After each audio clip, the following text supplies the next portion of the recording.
자, 전기공사산업기사, 전기공사하고 공사산업기사죠? 요건 아니에요, 전기산업기사는. 예. 그래서 한국전기설비규정 예상문제 7번입니다. 뭐 물론 내년 되면 이것까지 다 포함이 되겠지만 그죠? 어쨌든 그죠? 확인하시면 될 것 같아요. 자, 1번 문제는요. 주 접지단자에 접속하기 위한 등전이 본딩 도체, 등전이 본딩 도체에 대한 얘기가 이제 요새 이제 많이 나오기 시작하거든요. 그러니까 반드시 그죠? 확인해야 될 건데 설비되어 있는 가장 큰 보호 접지 도체 단면적의 2분의 1 이상이어야 되고 구리나 알루미늄 강철에서는 얼마냐 이거죠. 그래서 구리는 6스퀘어 이상이고 알루미늄 16스퀘어, 강철은 50스퀘어예요. 그래서 요 세 개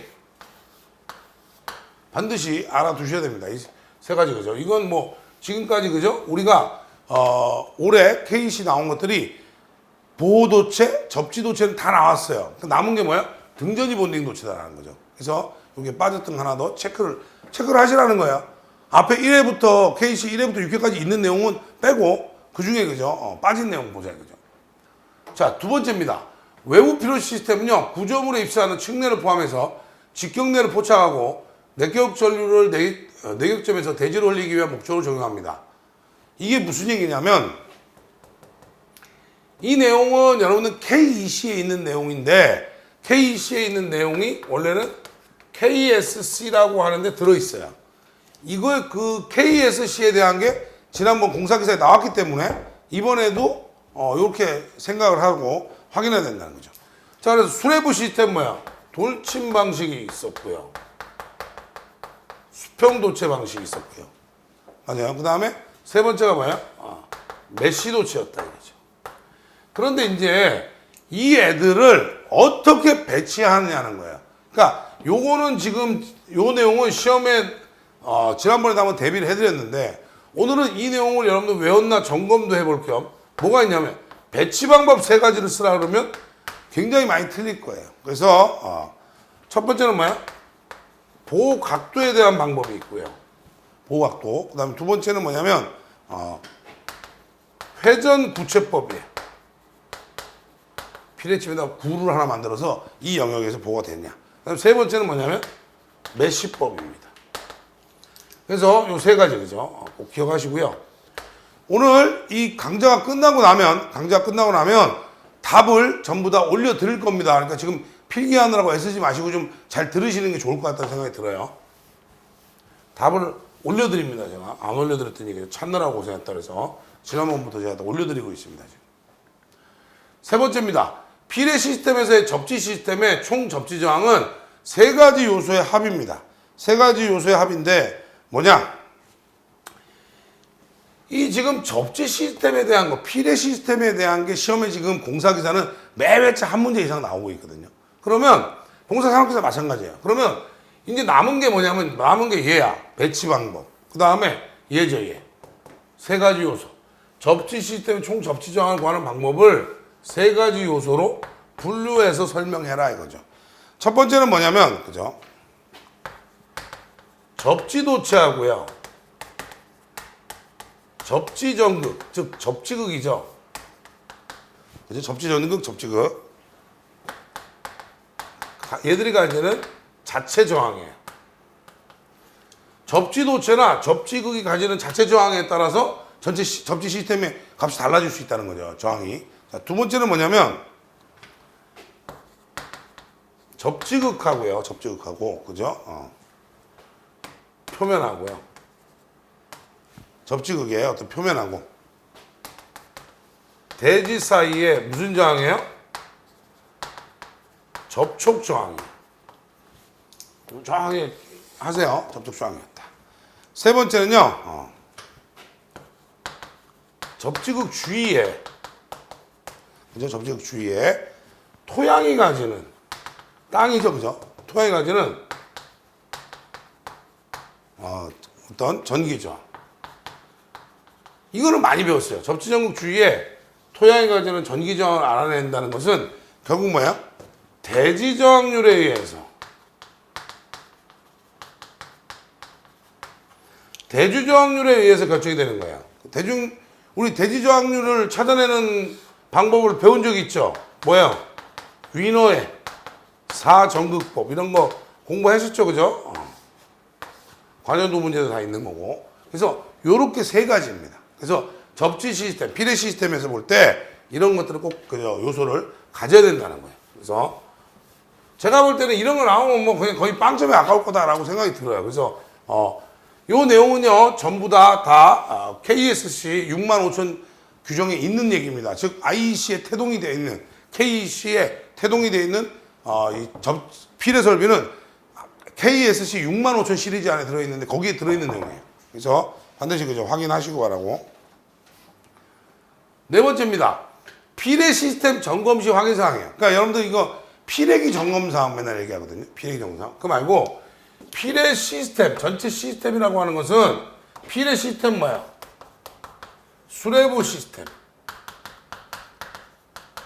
그 다음에 인하도선 시스템. 접지극 시스템 세 가지가 모여서 전체 피레 시스템이 된 거예요.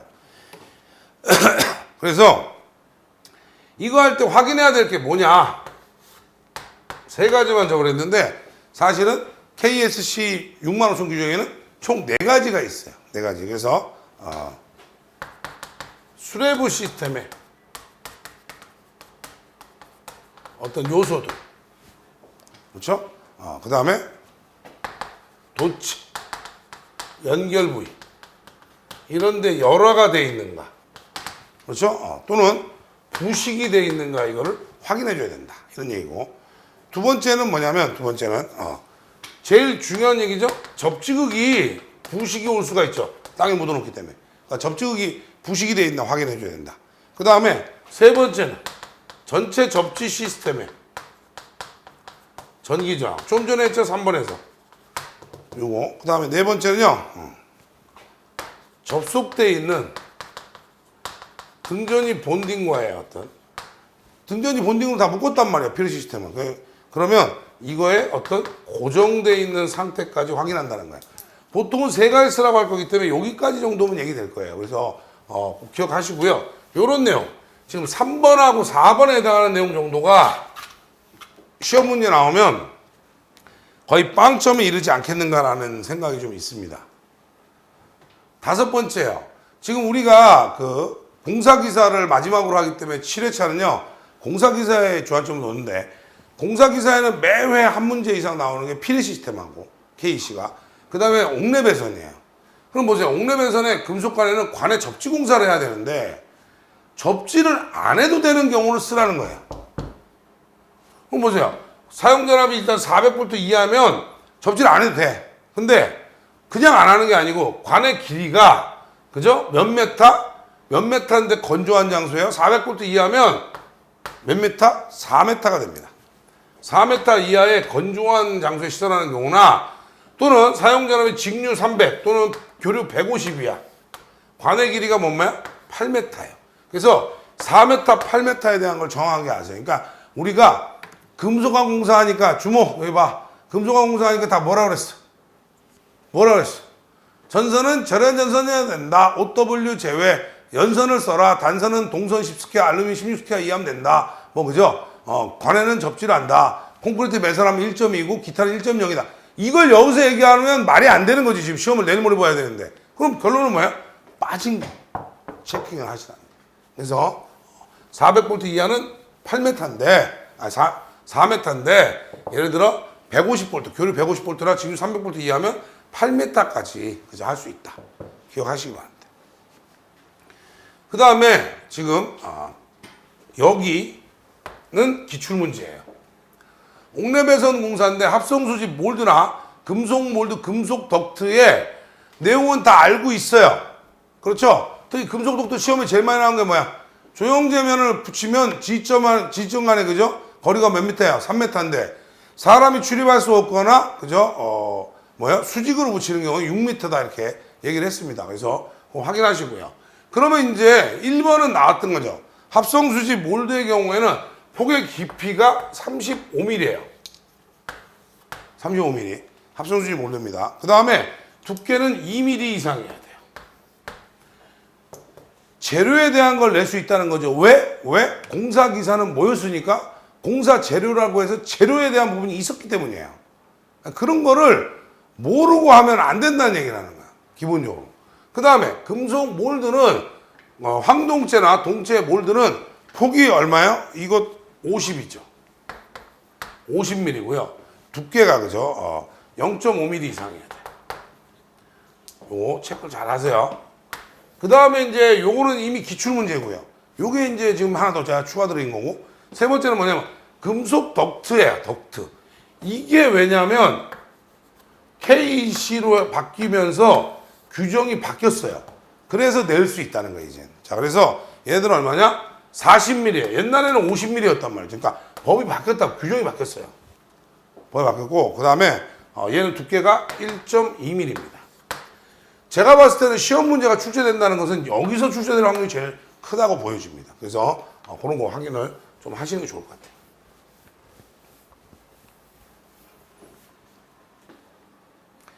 자, 7번째요. 다음은 케이블 공사에 대한 설명인데 괄호 안에 알맞는 말을 써라 그랬어요. 여기도 요거는 기출문제예요. 케이블 공사 중에. 케이블 공사의 지지정한 거리는요. 뭐요? 조영제 아랫면 옆면 따라 붙이는 경우에는 몇 미터? 2m예요. 캡타이어 케이블은 1m입니다. 이게 시험에 많이 나왔는데 사람이 접촉할 우려가 없는데 수직으로 붙이는 건 몇 미터다? 6m예요. 그래서 요거에 대한 규정, 케이블에 대한 규정, 케이블 공사에 대한 거 명확하게 인지를 하시는 게 좋다. 8번째입니다. 조명 설비 공사를 하는데 우리가 옥내배선에서 등기구를 선정해야 돼요. 자, 등기구를 선정해야 되는데 등기구 선정하기 한때 필요한 게 뭐냐 하는데 5가지 적어라. 등기구 선정해요. 제일 1번은 뭐야? 누가 하더라고? 기동전류 아니요. 시동전류라고 하죠. 동작을 시작할 때 그러는 전류예요. 기동이라는 거는 주로 전동기나 발전기나 이런 것들이에요. 회전기들 얘기하는 거고 일반적인 경우는 뭐다? 기동이 아니라 시동전류라고 그래요. 정확하게 알아두시고요. 두 번째는요. 고주파 전류가 어느 정도 오겠느냐. 외역률이 33% 이하가 돼야 되거든요. 그래서 그런 얘기가 있고 그 다음에 보상에 대한 부분. 왜냐하면 등기구는 역률이 떨어지기 때문에 이거에 대한 보상이 있어야 되죠. 보통 형광등 같으면 어떻게 돼? 역률이 50에서 60%, 고용률은 85%예요. 그러니까 보상에 대한 부분이 있어야 되고. 네 번째는 뭐야? 누설 전류에 대한 거. 그렇죠? 다섯 번째는요. 최초 점화가 되기 위한 전류가 얼마냐? 요거. 그 다음에 여섯 번째는 뭐냐면 전압 강화예요. 요 중에 이제 5가지를 쓰라는 거예요. 그래서 제가 요런 문제는 한 번 정도 여러분들이 검토를 해봐야 될 것 같다라는 생각이 들어서 만들어 놓은 문제입니다. 9번입니다. 1kV 이하 방전 등의 관등회로 공사 방법인데 괄호에 알맞는 말을 채워라. 이게 이제 지금 공사기사, 공사산업기사 올해 계속 나오고 있는 얘기인데 중요한 얘기를 하나 합시다. 중요한 얘기. 뭐냐면 이게 법이 2021년 7월에 개정이 됐어요. 7월에 개정이 됐다는 거는 시험 문제 내기는 좀 안타깝을 수도 있지만 개정 절차를 가기 전에 수많은 사람들이 어필을 했을 거란 말이에요. 그러면 요 내용이 또 나올 수도 있어요. 이렇게 괄호넣기 해가지고. 그래서 1kV에 1000V 이하 방전등인데 전개된 장소, 건조한 장소에는 애저사용 공사. 우리가 항상 뭐였어요? 전개된 장소, 전개되고 건조한 장소에는 뭐 쓸 수 있다? 애자 공사. 그 다음에 합성수지 몰드나 금속 몰드예요. 그럼 기타 장소예요. 잘 보세요. 어쨌든 전개된 장소니까 이 중에 할 수 있는 건 뭐야? 애자 공사밖에 없구나. 이런 얘기예요. 그 다음에 두 번째는 뭐냐면 점검할 수 있는 은폐 장소인데 건조한 장소입니다. 요거는 뭐밖에 안 돼요? 금속 몰드 공사밖에 안 된다 이런 얘기죠. 이게 왜냐하면 기존에 있던 표가 틀렸던 거예요. 왜? 이 규정에 맞춰서 보니까 아니더라는 거죠. 그래서 있던 거 다 지워버리고 이렇게만 바꾼 거예요. 그래서 이거 꼭 기억을 하시기 바랍니다.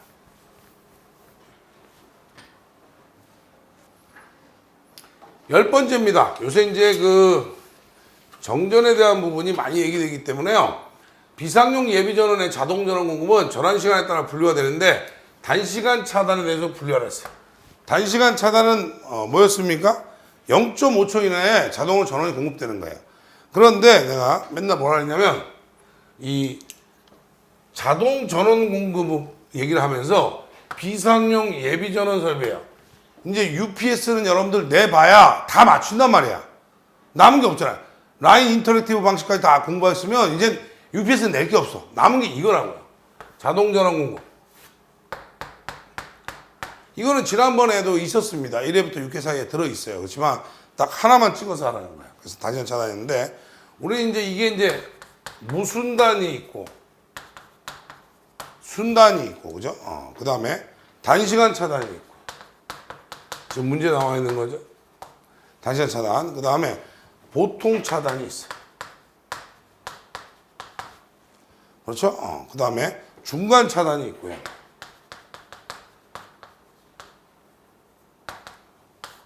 그 다음에 이제 장시간 차단이 있어요. 다시 한번 얘기해요. 절환이 되는 시간을 묻고 있는 거예요. 그러니까 뭐냐면 정전이 되고 나서 다시 복구될 때까지 시간을 얘기하는 거예요. 그래서 그죠? 우리가 그 과도 시간 내 전압이나 전류가 요거 다 뭐 앞전에도 설명드린 거니까 과도 시간 내 전압이나 주파수 변동이 정해진 조건에서 연속적으로 공급이 다 돼야 된다. 이걸 무슨 단위라 그래. 쉽게 얘기하면 거의 안 끊어진다는 얘기야. 결혼 얘기하면. 자, 그 다음에 순단은요 0.15초 이내예요. 단시간 차단을 지금 물어본 거죠. 단시간 차단은 뭐예요? 5초 이내예요. 그 다음에 보통은요, 그죠? 단시간 차단은 0.5초죠. 0.5초고 보통이 5초 이내고요. 그 다음에 중간은요 15초고요.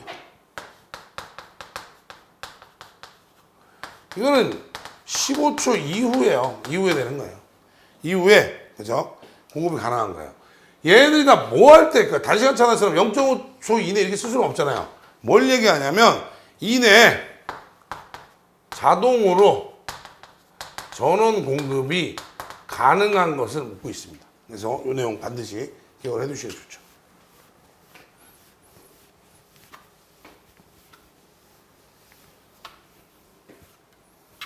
열한 번째입니다. 전기 저장 장치예요.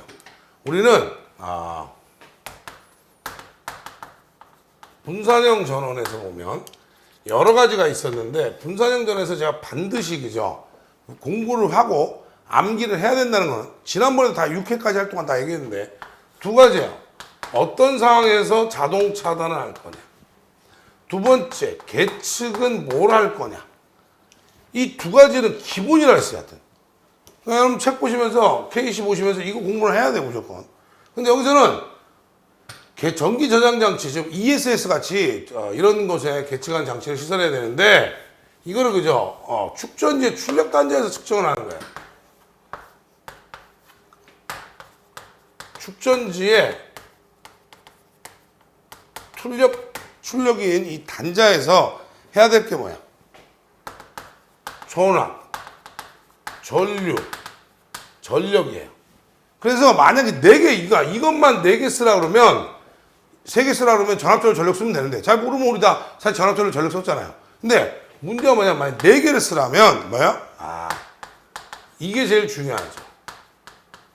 충방전 상태를 측정을 해야 돼요. 그 다음에 뭐야?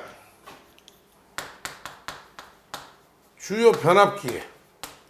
그 다음에 또 되는 게 뭐야? 전압전류 전력이겠죠.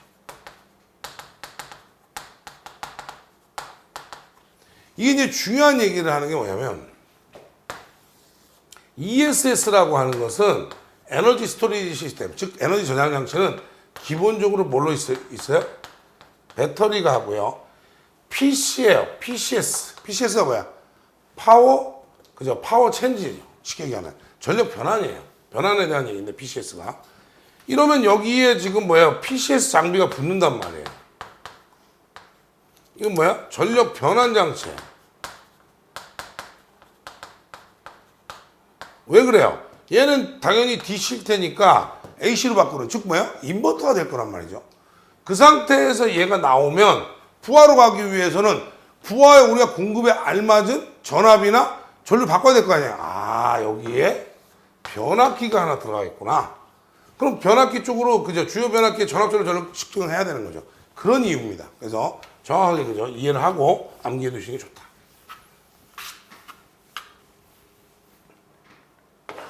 12번째입니다. 전기 저장 장치에 대한 얘기가 요새 많이 나오기 때문에 꼭 그저 기억을 하시고 하셔야 된다. 전기 저장 장치 시설 장소는 집 표면을 기준으로 높이가 몇 미터다? 22m. 중요해. 시험에 나옵니다, 이거. 22m. 그 다음에 해당 장소에 출구가 있는 바닥면을 기준으로 몇 미터야? 9m야. 그래서 반드시 그저 시설 장소 기준을 꼭 알아두시기 바랍니다. 왜? 침수의 우려도 없어야 되고 뭐 여러 가지 그죠? 내용이 있죠. 13번째입니다. 태양광전지, 연료전지 발전 설비 시설하는데 괄호를 넣었어요. 그랬더니 계측장치 시설하래요. 이거 왜냐면 태양광 발전할 때 우리가 어떻게 했어요? 전압, 전류, 전력이라고 했는데 괄호가 4개란 말이죠. 그랬더니 뭐야? 전압, 전류, 전력, 그리고 모르겠다 이거 뭐 아무거나 넣어야 되겠다. 조도? 뭐 이러면서 넣어서 틀릴 수 있다 이거죠. 근데 보시면 태양광 발전만 있는 게 아니라 연료전지도 똑같은 건 계측하는 거예요. 뭘 얘기하냐? 잘 보세요. 전압과 전류예요. 기억을 하세요. 전압과 전류고요. 그 다음에 뭐예요? 전압과 전력이에요.